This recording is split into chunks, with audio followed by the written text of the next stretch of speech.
నమో భగవతే వాసుదేవాయ. ఓం నమ శివాయ. మనము మొట్టమొదటిగా పూజించేది ఆరాధించేది విఘ్నేశ్వరుణ్ణి మొట్టమొదటిగా పూజించడం వలన, ఆయన నమస్కారం చేసుకోవడం వలన విఘ్నాలు లేకుండా చేస్తాడు, అన్నింటిన జయం కలిగిస్తాడు, ప్రతి పనిలోనూ విఘ్నాలు లేకుండా చేస్తాడు. అందుకే మొదటిసారిగా ఓం శుక్లాంబరధరం విష్ణుం శశివర్ణం చతుర్భుజం ప్రసన్నవదనం ధ్యాయేత్ సర్వ విఘ్నోపశాంతయే అంటూ విఘ్నేశ్వరునికి అంటే వినాయకునికి ఎదురుగా గుంజిళ్ళు ఎందుకు తీస్తారు మీకు తెలుసా? విఘ్నేశ్వరునిది బాలుడి మనస్తత్వం. అటుకులు, బెల్లము, చెరకు, గుంజిళ్ళు, కుడుములు వంటి చిన్న చిన్న విషయాలకే సంతోషపడిపోతూ ఉంటాడు.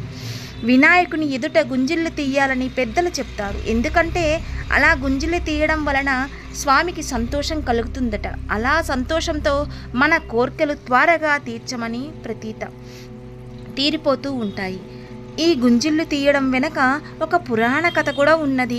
ఒకనాడు శ్రీ మహావిష్ణువు మేనల్లుడైన గణపతికి అనేక బహుమతులు తీసుకువచ్చి ఇచ్చారట.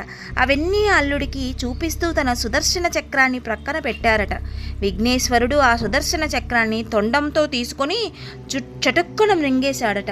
కాసేపటిలో శ్రీ మహావిష్ణువు సుదర్శన చక్రం ఏదిరా అని అడిగితే, ఇంకెక్కడిది, నేను మృంగేశాను అని సెలవిచ్చాడు.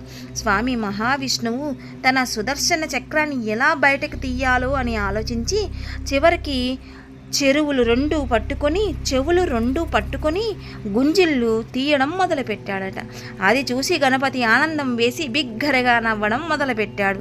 ఈ నవ్వడం సుదర్శన చక్రం బయటకు వచ్చేసింది. అలా మొదట గణపతికి గుంజిళ్ళు సమర్పించినది శ్రీ మహావిష్ణువే. విఘ్నేశ్వరుని ముందు మనము గుంజిళ్ళు తీస్తాము. ఈ వీడియో మీకు నచ్చినట్లయితే తప్పకుండా సబ్స్క్రైబ్ చేయండి, షేర్ చేయండి, కామెంట్ పెట్టండి. సర్వే జన సుఖినో భవ.